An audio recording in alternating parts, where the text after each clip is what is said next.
Bonjour tout le monde, aujourd'hui on va voir ensemble le cours de l'hypersensibilité de type 3.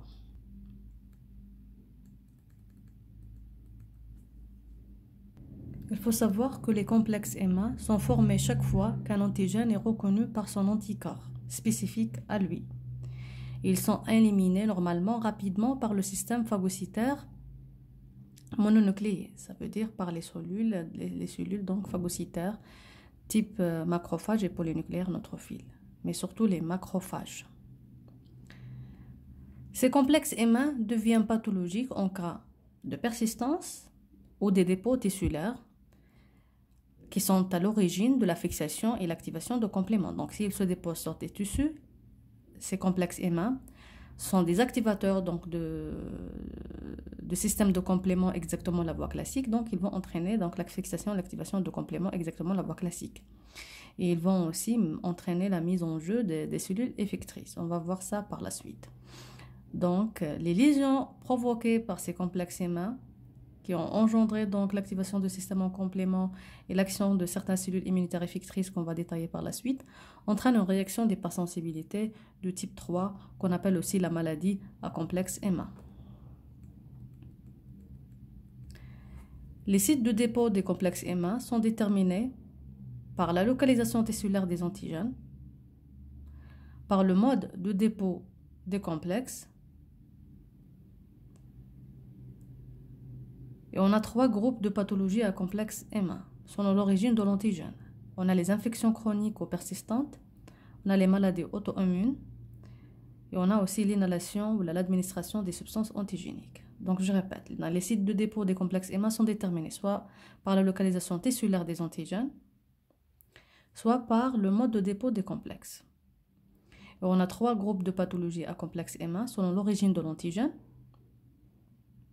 On a soit des infections chroniques ou persistantes, ça veut dire une hypersensibilité type 3, qui se trouve qui est manifestée. Donc, les infections chroniques et persistantes, en réalité, il y a une réaction d'hypersensibilité de type 3. Les maladies auto-immunes, on a des maladies auto-immunes, ou hypersensibilité type 2, qui ont les maladies auto-immunes, qui sont en réalité une réaction d'hypersensibilité type 3. Et par exemple, devant l'inhalation des substances antigéniques. On va voir ça en détail. Donc, la formation de complexes antigènes anticorps peuvent induire des lésions au site de leur formation. Et ils peuvent circuler et se déposer dans les parois vasculaires.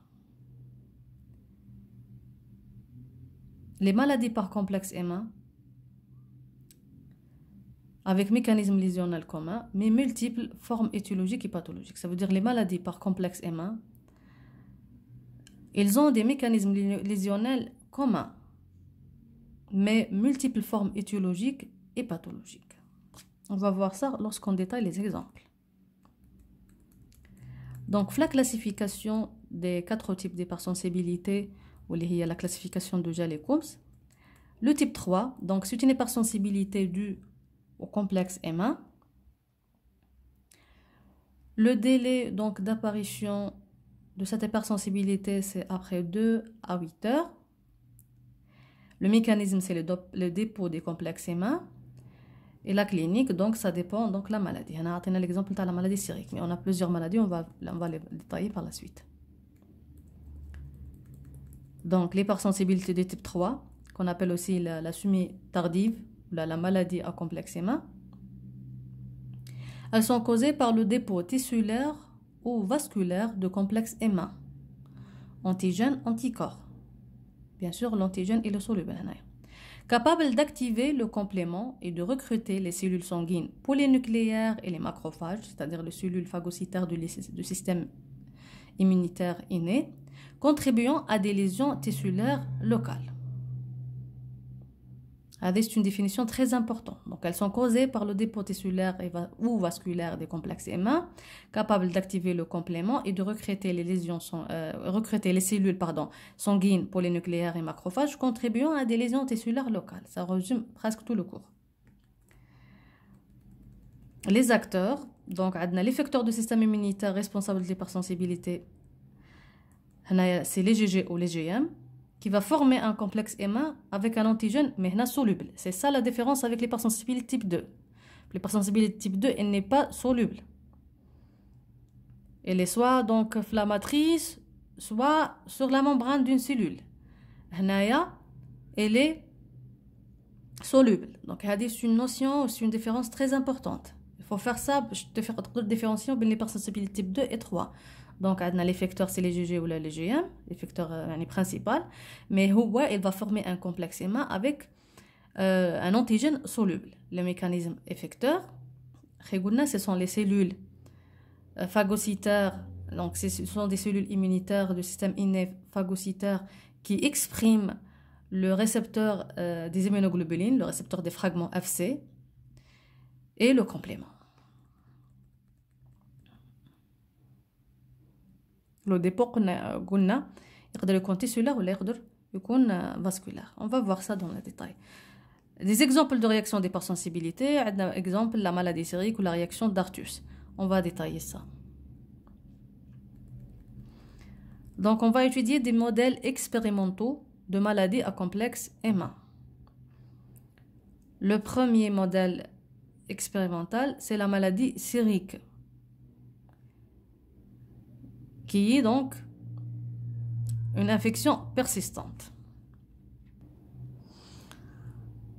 Donc on peut donc avoir cette maladie sérique comme complication de l'utilisation massive d'anticorps pour traiter une infection, donc une sérothérapie. Comme exemple, on a donc parlé de la sérothérapie de la diphtérie.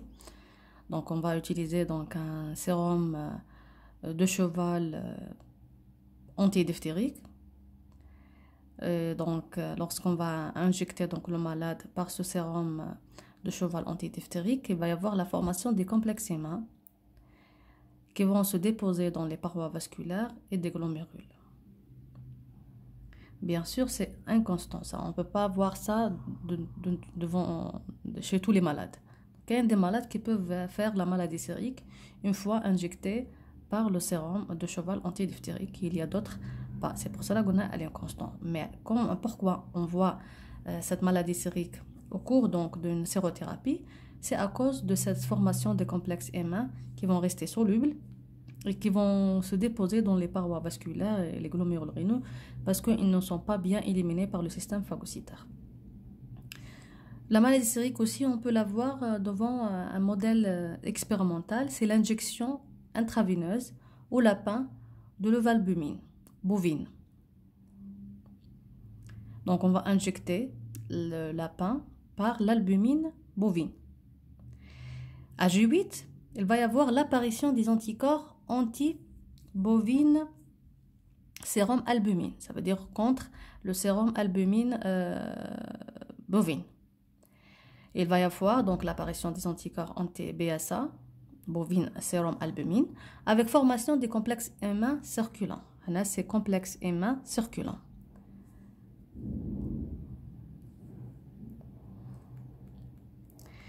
En excès d'antigène, il faut savoir qu'en excès d'antigène, les complexes M1 circulants vont être de petite taille. En excès d'antigène, les complexes M1 seront en petite taille. Et lorsqu'on est en excès d'anticorps, ils vont être en grande taille. Au début de la formation, parce qu'on a dit donc le lapin est immunisé, après J8, il y a l'apparition. Donc la production d'anticorps va être donc la production elle n'est pas encore importante. Le plasmocyte produire donc l'anticorps bchoui. Donc au début, il y a des petites tailles. Des petites tailles. Donc leur élimination par le système phagocytaire va être lente. Et par conséquent, ils vont persister dans la circulation. Ce qui va entraîner leur dépôt sur les membranes basales de glomérules. Et par conséquent, l'activation de compléments. Pour cela, il va y avoir donc des lésions au niveau des glomérules avec protéinurie, etc. On va voir ça par la suite. Avec le temps, il va y avoir bien sûr l'augmentation de la production des anticorps par les plasmocytes. Donc les complexes M1 vont être de plus grande taille. Et par conséquent, ils vont être mieux éliminés par le système phagocytaire. Et par conséquent, on va avoir la guérison, donc la disparition des symptômes de la maladie sérique. Mais bien sûr, si on provoque une administration chronique et on excède d'antigènes. إذا كنا في modèle expérimental, par exemple, نبقاو injecter donc l'administration elle est chronique تاع l'albumine.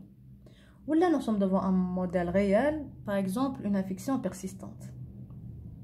Si administration le chronique et en excès d'antigènes, il y a toujours l'antigène en excès, bien sûr, les complexes EMA ils vont rester toujours en petite taille et on va avoir une maladie sérique chronique. D'accord? C'est pour cela qu'on a dit maladie sérique, c'est le modèle expérimental, mais l'exemple qui se trouve, c'est l'infection persistante, c'est le modèle réel. Là, on va parler dans la maladie cœliaque pas chronique. Cœliaque. La maladie sérique. On va parler de la maladie sérique aiguë. On va pas parler de la forme chronique, aiguë, pour la première fois. Donc, on a l'exemple de l'injection de lapin par l'albumine bovine. D'accord? Donc, au début, il n'y a pas encore de production d'anticorps, tel J8, jusqu'à peut-être même J12. Donc, au début, Rana, devant la présence d'antigènes. À J8, entre J8 et J12, il va y avoir le début à la production d'anticorps. Donc, l'apparition d'anticorps dans le sérum. Ils vont former donc un complexe M1 avec l'albumine. Il va y avoir donc des complexes M1 de petite taille qui vont se déposer sur les vaisseaux. C'est pour cela qu'ils vont entraîner une vascularite bénigne d'origine iatrogène. On a comme l'exemple, par exemple, après sérothérapie, qui est l'exemple de la diphtérie. Mais là, c'est un modèle expérimental. Mais on peut avoir ce même modèle après une sérothérapie. D'accord? Donc, le lapin hada, donc la manifestation était sous forme de fièvre, arthrite, protéinurie et péricardite. Parce que les dépôts, quand les articulations, le glomérule et le péricarde de ces complexes M1. À G15, parce que chaque fois quand l'augmentation et la production d'anticorps augmente, donc les complexes M1 sont devenus plus grands, donc ce qui a facilité leur élimination par le système phagocytaire. On a donc le lapin a réussi donc d'avoir la guérison. On est arrivé donc au stade de guérison. Hanaya c'est la courbe qui montre donc au début. Là, on a fait l'injection de sérum albumine bovine. Donc le sérum albumine bovine il est libre jusqu'à G, après G6, presque G8. D'accord? Là, تبدا la production d'anticorps. Anti sérum albumine. Là, bien sûr, on parle de la forme libre. La forme libre qui en bleu, c'est les complexes. Le sérum libre, l'albumine libre, l'anticorps libre, où il y a la formation de les complexes M1. Donc, au début, toujours, on est devant un excès d'antigène par rapport à l'anticorps. Donc, les complexes M1 sont formés, mais de petites tailles. On a des complexes M1, mais de petite taille, ce qui va provoquer leur dépôt, vu la difficulté de leur élimination. Chaque fois ça augmente le nombre des anticorps, les complexes M1, leur taille augmente. Donc on va avoir la guérison. Les anticorps libres. Parce qu'on a les anticorps donc restent, on a éliminé l'antigène, mais les anticorps ils vont rester dans la circulation. Et on a la guérison. Le deuxième modèle expérimental, c'est la réaction d'Artus par injection locale d'antigène. Donc un antigène exogène. Dans ce modèle expérimental, les animaux donc sont immunisés par des injections répétées d'antigène. Le but c'est d'obtenir un taux élevé d'anticorps de nature précipitant type IgG. Puis, donc, il va y avoir l'injection de ce même antigène qui est utilisé pour l'immunisation. Mais cette fois-ci, donc, l'injection va être donc en sous-cutané ou en intradermique. Donc, l'injection de l'antigène en sous-cutané ou en intradermique. ce qui va entraîner donc une inflammation au site de l'injection avec œdème et hémorragie. L'intensité de la réponse inflammatoire va être dépendante de la quantité d'antigènes injectés. La réponse maximale va se voir en 4 à 10 heures et le diagnostic va se faire par immunofluorescence directe. C'est-à-dire on va donc prendre donc une biopsie de le site hadak où sera la réaction. Donc on va la mettre donc en lame, entre lame et lamelle, et on va voir donc par microscope à fluorescence. Mais bien sûr, il faut utiliser des anticorps marqués par un fluorochrome, qui est donc capable de donner donc une fluorescence une fois donc excité par la lumière, le microscope à fluorescence. On va utiliser un anticorps anti-complément ou anti-immunoglobuline. Anti-complément pour détecter le dépôt le complément, parce qu'il y aura une activation locale le complément. Donc pour voir le dépôt le complément le site où on sera la réaction. On va utiliser aussi un anticorps anti-immunoglobuline, c'est pour détecter les complexes IMA, parce que les complexes IMA, sont complexes antigène-anticorps. Antigène-immunoglobuline. Donc, je vais utiliser un anticorps anti-immunoglobuline. Le but, c'est pour voir les dépôts endovasculaires des complexes IMA et de compléments. On peut aussi détecter l'infiltration cellulaire de neutrophiles. Donc, on peut utiliser un anticorps anti-marqueur spécifique pour les neutrophiles. On peut détecter aussi même les neutrophiles, les agrégats aussi plaquettaires, la thrombose et la nécrose. La disparition de cette réponse va se faire en 48 heures.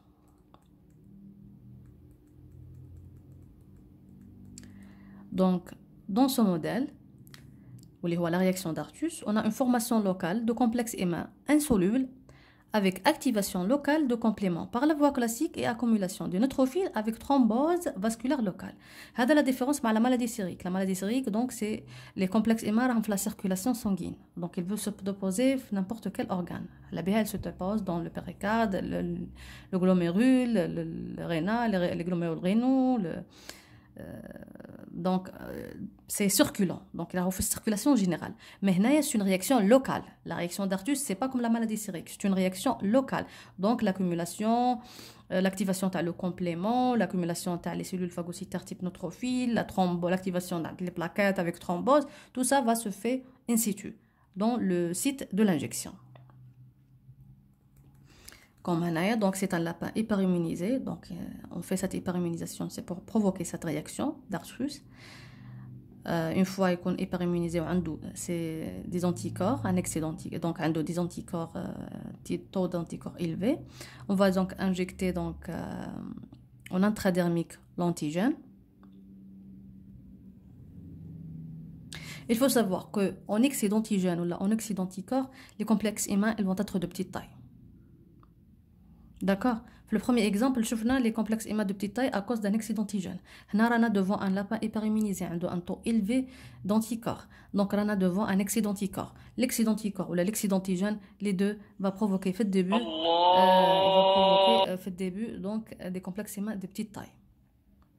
D'accord. L'azim l'équilibre de l'anticorps et l'antigène pour avoir l'aspect idéal du complexe IMA pour qu'il soit éliminé par le système phagocytaire. Donc, il va y avoir une injection intradermique d'antigène. Après 6 heures, jusqu'à 8 heures, on va avoir donc une réaction cutanée type purpura nécrotique. Et en immunofluorescence, on va voir un dépôt d'IgG et un dépôt de la fraction C3 de complément. Là, c'est donc en schéma. Donc, on a montré donc l'introduction de l'antigène à l'animal pré-immunisé possédant des IgG spécifiques dans l'antigène injecté. Donc, une fois donc on a injecté cet antigène donc par la circulation générale, donc la circulation sanguine, donc les G ou les anticorps spécifiques de cet antigène qui vont donc former des complexes IMA localement in situ. Il va y avoir donc l'activation de compléments qui induit la dégranulation des mastocytes. Il va y avoir aussi, suite de tout ça, donc l'activation le système de complément, le système donc de la coagulation, les plaquettes, etc. Il va y avoir donc un afflux les polynucléaires neutrophiles et des macrophages. Donc on va avoir donc une inflammation locale avec afflux des polynucléaires neutrophiles, la phagocytose et la thrombose vasculaire. Donc, il faut savoir que le complexe, la maladie in situ de type Artus, la réaction d'Artus, donc le complexe antigène-anticorps va entraîner donc l'activation de compléments avec donc la formation des anaphylotoxines, donc C3A, C5A, C4A, qui vont entraîner la dégranulation des mastocytes basophiles. عندهم ثاني aussi une action chimiotactique, donc ils vont attirer les PNN responsables donc de la libération des enzymes protéolytiques, donc qui vont entraîner donc des lésions au niveau donc in situ. Il va y avoir aussi l'activation des plaquettes avec donc leur agrégation et la formation des microthrombes, la libération d'amines vasoactives de ces plaquettes, parce que les plaquettes activées libèrent d'amines vasoactives. Aussi, il va y avoir l'activation des macrophages avec sécrétion des cytokines pro-inflammatoires type interleukine 1 et TNF-alpha. Ils vont aussi sécréter les dérivés nitrés et les dérivés oxygénés. Là, c'est O2-. Hein. C'est O2 pour oxygène moins. C'est une erreur de frappe. Hein. O2-, c'est-à-dire les dérivés oxygénés et les dérivés nitrés. Maintenant, on va entamer le chapitre des mécanismes lésionnels.